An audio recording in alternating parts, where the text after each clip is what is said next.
Hola, en este nuevo video de Taller de Descripción y Análisis del Sistema Comunitario, junto a la profesora Jessica y el profesor Marcelo, les queremos compartir distintas técnicas de producción de información que se pueden usar en un diagnóstico comunitario.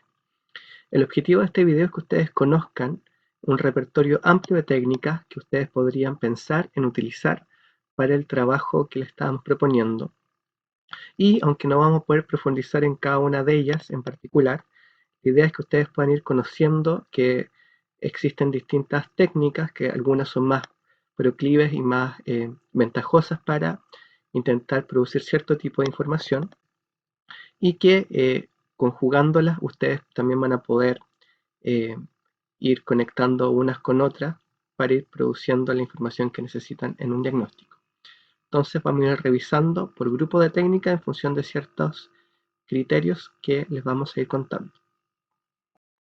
La producción de información en un diagnóstico nos tiene que permitir comprender las múltiples dimensiones de un sistema comunitario, es decir, comprender tanto aspectos de su cultura como la historia, las creencias, valores que tienen, qué tan comunidad se sienten, eh, cómo se organizan, si existe liderazgo, cómo van tomando decisiones, si existen algunas organizaciones dentro de esa comunidad, cómo son las relaciones entre las distintas personas, entre los distintos grupos o microgrupalidades que existen, cómo circula el apoyo social, cómo el espacio, el territorio que comparten.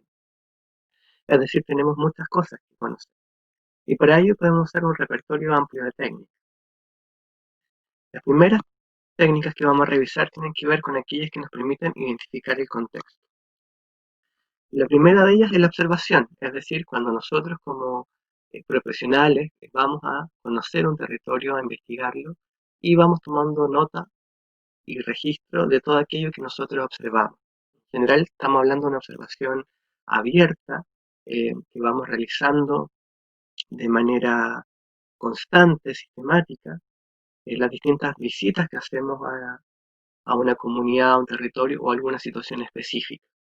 Lo que interesa en las observaciones muchas veces es poner atención a las prácticas que van haciendo los distintos actores que están en ese escenario social, pero también a todo aquello que conforma ese escenario, cómo es el lugar, cómo son las infraestructuras, qué objetos existen y sobre todo los ritmos, las temporalidades de las cosas que van pasando ahí. Usualmente en el trabajo comunitario hacemos observación participante, es decir, nosotros abiertamente estamos ahí presentes y las personas conocen que estamos haciendo ese trabajo de observación, de estar conociendo el territorio. Y como mencionábamos, hay múltiples dimensiones que vamos describiendo. A veces nuestra observación puede tener un foco preciso, por ejemplo, en las relaciones entre hombres y mujeres, eh, pero también puede ser más amplia y queremos conocer eh, todo desde los espacios, los lugares, las actividades que se realizan, cómo son las interacciones, cómo se organizan los tiempos en esa comunidad, cómo son las rutinas, eh, etc. Habitualmente pasamos de una observación más macro a una observación más focalizada en la medida que vamos teniendo algún interés en particular.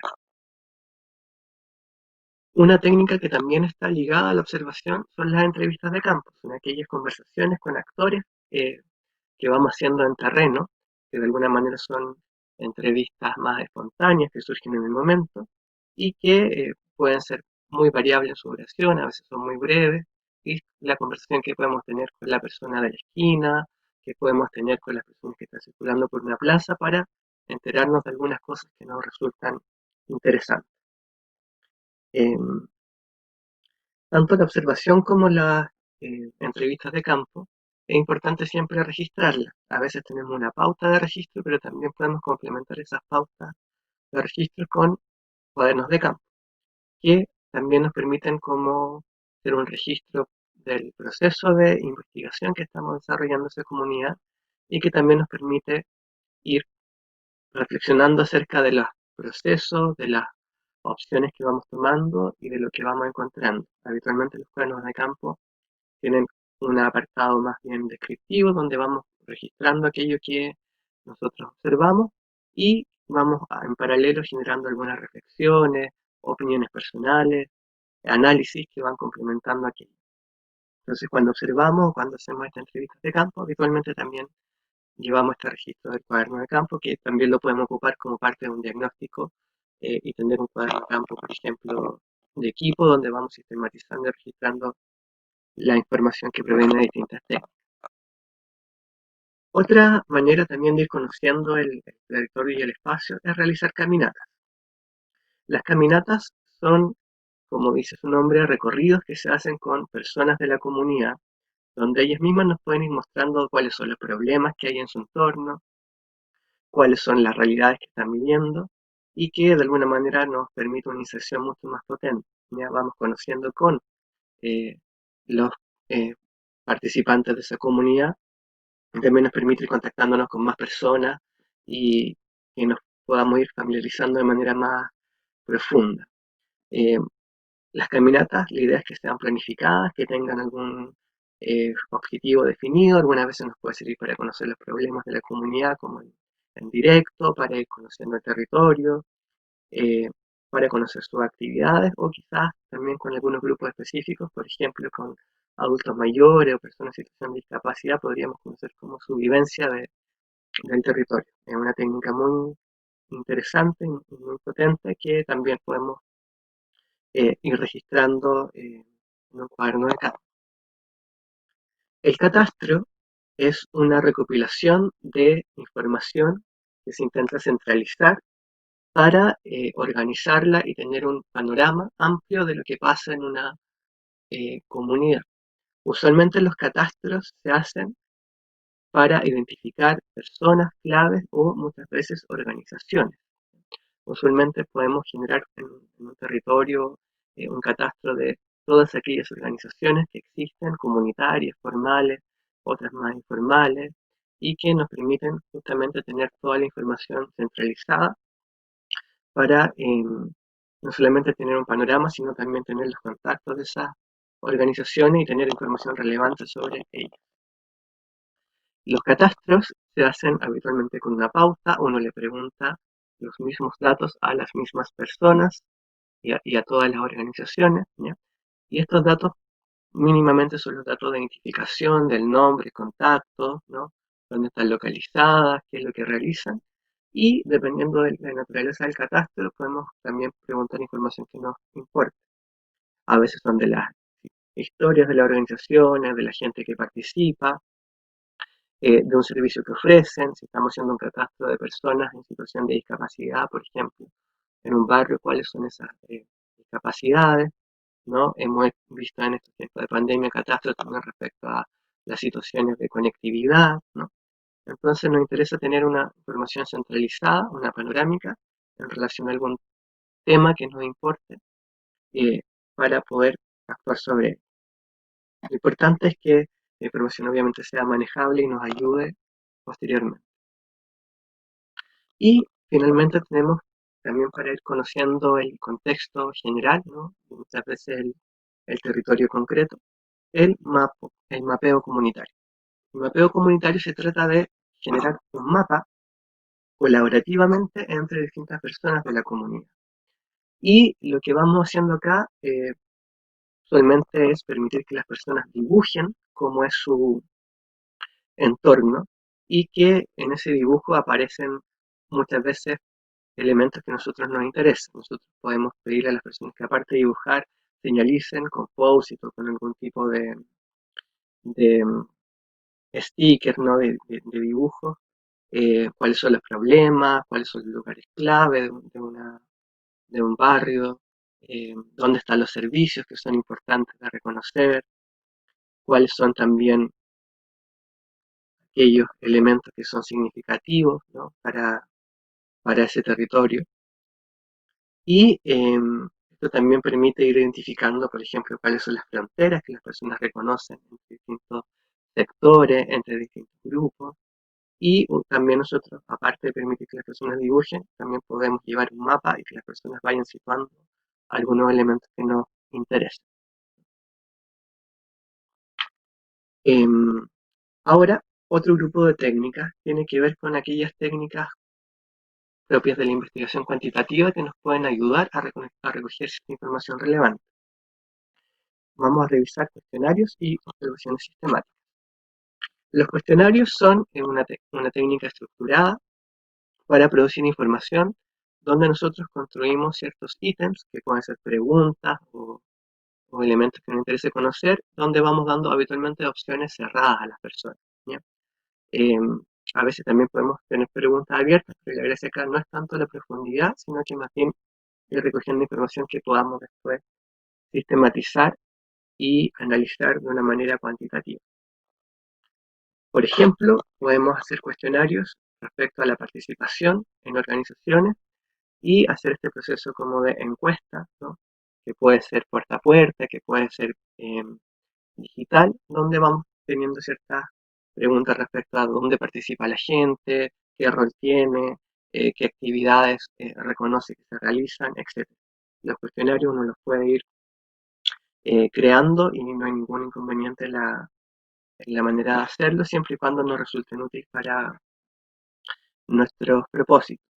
Obviamente hay que intentar que no sean excesivamente largos y que sean bien comprensibles y muchas veces nos ayudan porque son más fáciles de responder y podemos preguntarle a las mismas personas las mismas cosas. Nos pueden servir tanto para explorar, conocer de manera panorámica eh, la opinión de un número importante de personas, ¿ya? Porque suelen ser más breves, por ejemplo, que entrevistas u otras técnicas. Y también en algunos momentos una encuesta nos puede servir para tomar decisiones, por ejemplo, para priorizar entre todas las necesidades que hemos escuchado cuáles son las que las personas reconocen como más importantes. También dentro de las técnicas cuantitativas podemos encontrar algunas que nos ayudan a hacer observaciones sistemáticas o más estructuradas, ¿ya? Que nos ayudan a ver algunos elementos más específicos que esas observaciones abiertas, cualitativas que revisamos al comienzo. Algunas de estas observaciones que uno podría hacer, por ejemplo, son conteos, ¿no? Por ejemplo, entender cuántas personas pasan por un lugar en una X cantidad de tiempo. Por ejemplo, cuántas personas utilizan una plaza o utilizan alguna infraestructura comunitaria. Eh, También hay algunas observaciones que se hacen con pautas de cotejo, que son una pauta estructurada donde se ve si se está presente o no algún atributo que queramos nosotros mirar. Por ejemplo, como aparece ahí en una observación de aula, ¿no? Podríamos ver si los niños conversan o no entre sí, si hacen preguntas a educadores, etc., ¿no? Entonces simplemente vamos chequeando si sí o no está presente un atributo. Podríamos usar esto, por ejemplo, también en un recorrido por un barrio y ver si es que hay o no hay espacios públicos, hay o no sedes comunitarias, etc. Y también hay pautas estructuradas, como la que podemos ver acá, donde nosotros quizás queremos ver cosas en específico, por ejemplo, los momentos de una eh, reunión, donde nosotros vamos describiendo cuánto dura ese momento de la reunión, a qué hora empieza, a qué hora termina, qué se trata, cuál es el objetivo, etc., ¿no? Entonces, cuando hacemos observaciones con pautas estructuradas, eh, muchas veces no prestamos atención a todo lo que pasa, sino más bien a focos específicos y eso nos ayuda también a visualizar otras cosas. Así como usamos técnicas cuantitativas, también podemos usar técnicas cualitativas verbales, ¿ya? Que quizás eh, son más conocidas, como la entrevista, donde nosotros le pedimos a las personas que nos concedan un tiempo, habitualmente una hora, donde nosotros vamos a preguntarles por algunas temáticas en específico, a propósito de un guión de preguntas que hemos preparado, que es un guión que habitualmente es flexible, que nosotros podemos ir variando, que podemos ir incorporando nuevas preguntas, y donde lo que nos interesa es conocer desde la perspectiva de la persona su opinión frente a cierto tema que nosotros queremos investigar. También podemos usar técnicas colectivas como el grupo focal, donde juntamos un grupo de personas, habitualmente entre 6 y 12, eh, donde nosotros les vamos planteando algunos temas también y nos interesa la opinión que ellos tienen y también ir viendo ese contraste de opiniones que se van generando en relación a esas preguntas. También se trabaja con un guión temático y que también es flexible y en esta posibilidad de ir discutiendo los temas también, nosotros podemos ver cómo esas posturas se van debatiendo, complementando, confrontándose, etc. Para trabajar temáticas en otra dimensión, como la historia y la cultura de una comunidad, hay algunas técnicas específicas. La más esencial de ellas es la línea de tiempo, que es pedirle a las personas, también colectivamente, en grupo, que reconstruyan la historia o parte de una historia de la comunidad, por ejemplo, la historia de las intervenciones que han tenido o la historia de cómo se organizaron.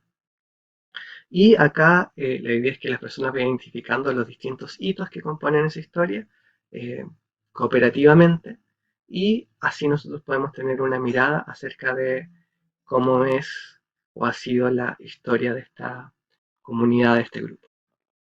Una línea de tiempo nos permite reconstruir la historia de la comunidad. También nosotros podemos ampliarla y pedirle a las personas que nos cuenten cuál es el futuro que esperan construir en esa comunidad, lo cual también le da un componente mucho más reflexivo, y también nos puede ayudar a entender un poco cuáles son las necesidades e intereses en función de una futura intervención.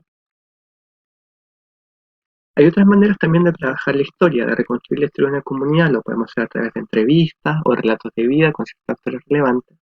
También los grupos focales nos podrían servir para trabajar la historia, pero podemos hacer talleres o encuentros de memoria, donde en un conjunto de sesiones vamos trabajando en la reconstrucción a través de la conversación y la elaboración reflexiva de esta historia comunitaria, habitualmente con personas que tienen más experiencia. También podemos intentar trabajar o reconstruir la historia de las comunidades a través del teatro social o el sociodrama, que nos permite ir como reconstruyendo ciertos hitos de la historia colectiva, donde con las personas se empieza a recuperar esos momentos importantes en su historia y que después se eh, actúan, se interpretan y se hace una reflexión acerca de esos momentos que fueron interpretados. También podemos trabajar la historia a través de concursos, por ejemplo, de dibujos, de canciones, de microdocumentales, etcétera, que permiten estimular, por ejemplo, a jóvenes o a niños en conocer y también poder rescatar la historia de la comunidad. Es decir, hay muchas maneras de intentar conocer y abordar la historia. Otra técnica que no necesariamente tiene que ver con la historia completa de la comunidad, pero sí que nos permite rescatar historias o vivencias eh, de ciertos grupos en particular, es el photoboss, que es un método diseñado para empoderar a ciertos grupos usualmente marginalizados, que no tienen la misma posibilidad de mostrar su punto de vista, y esto se realiza con fotografía. ¿Sí? Y la idea es preparar a ciertos grupos, por ejemplo, podrían ser niños, podrían ser adolescentes, mujeres, ahora es mucho más fácil con la tecnología que tenemos, que se les capacita en la toma de fotografías. No interesa que sean fotografías completamente artísticas, pero sí quizás de buena calidad, y se va planificando con ellos, en el fondo, a qué se le quiere tomar fotos. Es un trabajo que supone una progresión de sesiones de trabajo, cuáles son los problemas que quieren reconocer o las temáticas que les interesa, y se van a tomar fotografías, esas fotografías se discuten, se seleccionan, se hace todo un trabajo de análisis con ellas, y eso se hace varias veces, de idas y vueltas, hasta que finalmente se hace una selección de fotografías y se realiza una exposición, porque la idea del fotobook es justamente mostrar esas imágenes a la comunidad o a otros actores relevantes, dando cuenta de la mirada que se tiene de cierta temática, ¿no? Como se puede ver en ese dibujo, las fotografías habitualmente van acompañadas de un pequeño relato donde se manifiesta de qué trata, y eso permite una discusión también por parte de la comunidad. Hay otras técnicas que nos ayudan a analizar los actores y las contingencias para el trabajo comunitario, saber bien cuáles son los distintos actores que componen la comunidad o están en relación con ella, súper importante para poder pensar cómo articular un trabajo y las dificultades futuras que podríamos tener. Para ello, los mapas sociales o sociogramas son una técnica que ayuda a entender cómo son las relaciones Y esto permite muchas veces poder tener un conocimiento que nos ayuda a tomar decisiones. La forma de hacerlo es bastante sencilla, entonces lo puede hacer el equipo que está organizando el diagnóstico, lo puede ir haciendo también con distintos grupos de la comunidad. La idea es proponerle un sistema de símbolos, ¿no?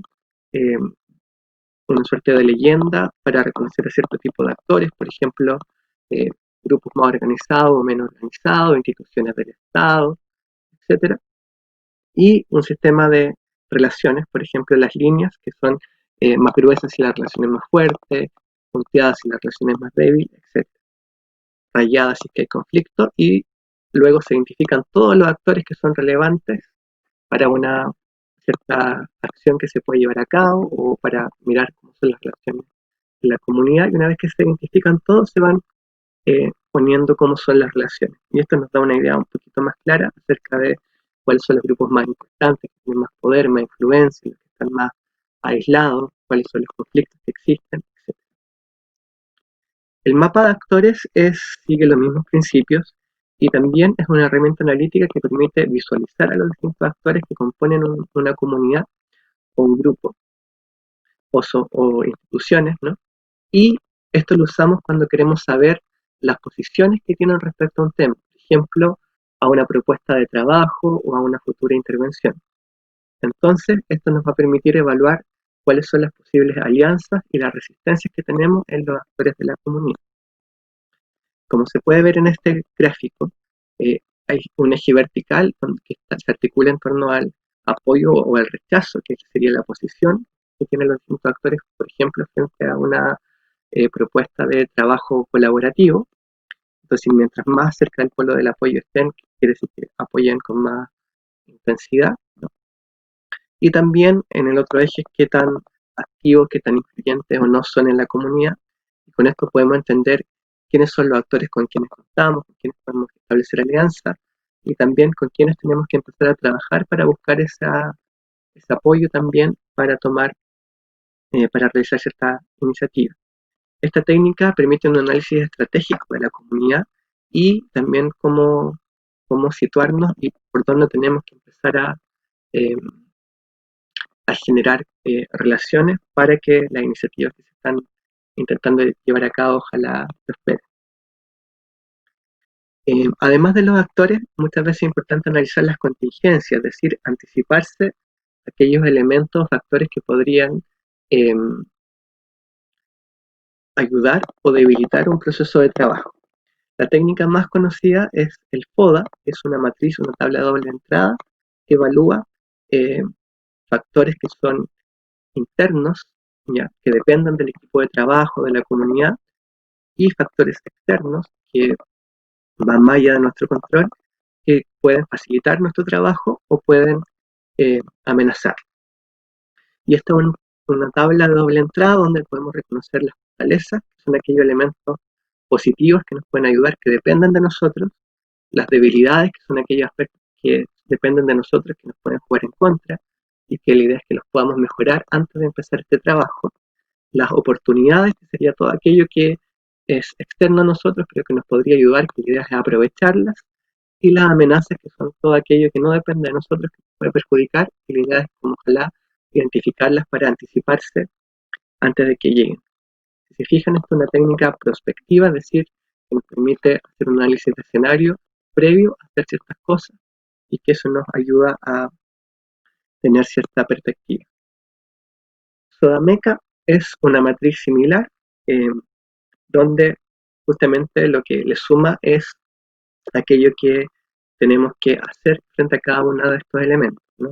Mantener aquello que es satisfactorio, que son fortalezas, corregir o compensar las debilidades, explotar aquellas oportunidades y afrontar las amenazas, pero nos obliga como a buscar y pensar estrategias más concretas de cómo hacerlo.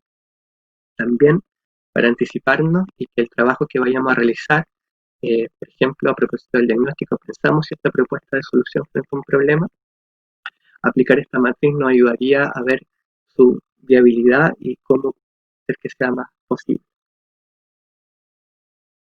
Durante el diagnóstico no solamente vamos produciendo información respecto a algunas necesidades y recursos que tienen las comunidades y sus relaciones, sino que también tenemos que ir tomando decisiones y priorizando ciertas cosas. Nos vamos a encontrar con muchas necesidades, con muchas visiones de los problemas que existen o de las cosas que se podrían hacer, y también tenemos que entender cuáles podrían ser más importantes de trabajar o más viables, ¿no?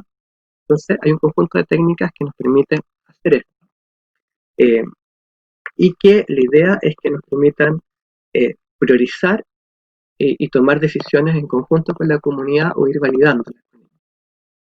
Si esto lo hacemos de una manera abierta en una asamblea, muchas veces no todas las personas tienen las mismas condiciones para participar, sea por sus capacidades personales, sea por las relaciones de poder que existen. Entonces hay algunas técnicas de discusión más estructuradas que facilitan esta toma de decisiones o de priorizaciones colectivas. Una de esas técnicas es el grupo nominal, que básicamente es una discusión en grupitos pequeños, donde a cada persona se le pide que primero, en un espacio individual, anota aquellas ideas o propuestas que tiene en silencio. Luego, todas las personas comparten la idea, de que todos tengan la misma posibilidad de hablar. Y luego esas ideas se puntúan. Y ese puntaje también que cada persona va dando finalmente se suma y desde ahí se puede ver cuáles son ideas más revisadas. Esto permite también que eh, podamos como escuchar y quizás valorar ideas que son de otros y que puedan ser mejores que las que hayamos pensado inicialmente. Eh, y esto facilita como ir tomando ciertas prioridades. Otra manera de estructurar este trabajo es muchas veces tener ciertos criterios explícitos. A veces las decisiones no tienen los criterios claros, entonces hablamos desde lugares distintos. Por ejemplo, podemos generar una matriz con estos tres criterios, que es aquello que es urgente, que necesita que se resuelva más pronto, que es más relevante, es decir, que va a ser más importante, que va a tener mayor sostenibilidad en el tiempo, va a ser un cambio más profundo, y qué tan viable es cada una de las propuestas, es decir, qué tan realizable va a ser. Y con estos tres criterios generar una matriz donde las distintas propuestas, por ejemplo, de solución o los distintos problemas que tenemos que abordar que han surgido en el diagnóstico, los vayamos evaluando, también dándole un puntaje, por ejemplo, en una discusión grupal, y entender que aquella propuesta que mejor compensa estos tres criterios puede ser la más posible de llevar a cabo, porque va a ser importante, pero también, por ejemplo, se va a poder realizar, también es viable. Aquí es un criterio que a veces no se, no se toma en consideración. Entonces, ponerlo, estos criterios u otros que se acuerden de manera explícita ayuda a mirar las decisiones con más perspectiva.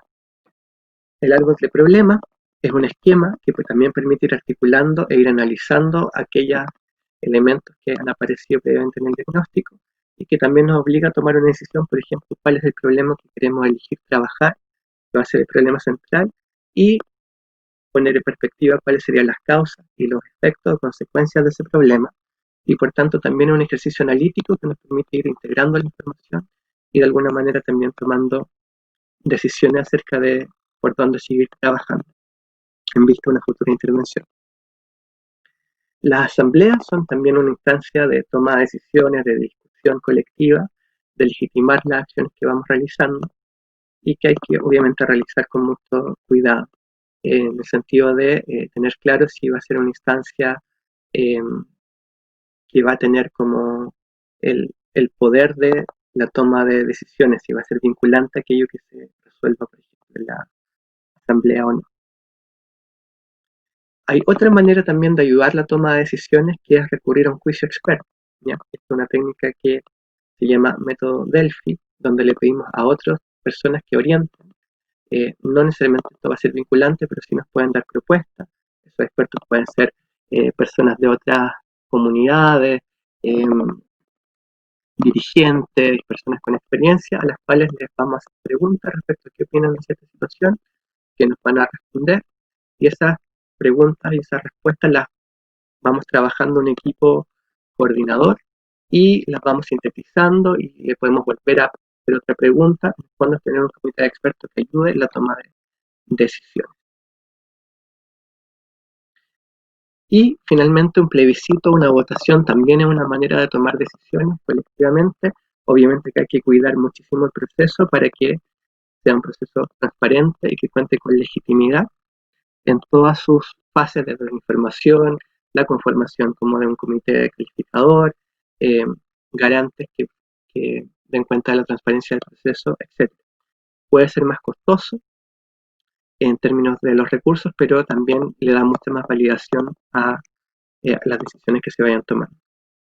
Como podemos ver, entonces hay una variedad de técnicas que podemos utilizar para producir información que nos van a ayudar a producir información sobre determinadas dimensiones de la vida comunitaria, y lo importante es que las pensemos siempre de una manera organizada, es decir, intentemos intencionar qué técnica utilizar primero y cuáles más adelante, pensando en que algunas de ellas nos pueden permitir o facilitar el proceso de familiarización con la comunidad, o que necesariamente eh, tenemos que utilizarlas primero para tener alguna información que luego nos va a ser útil para profundizar con otra técnica, y en ese sentido cuidar la organización cronológica y también lógica de las distintas técnicas que utilicemos.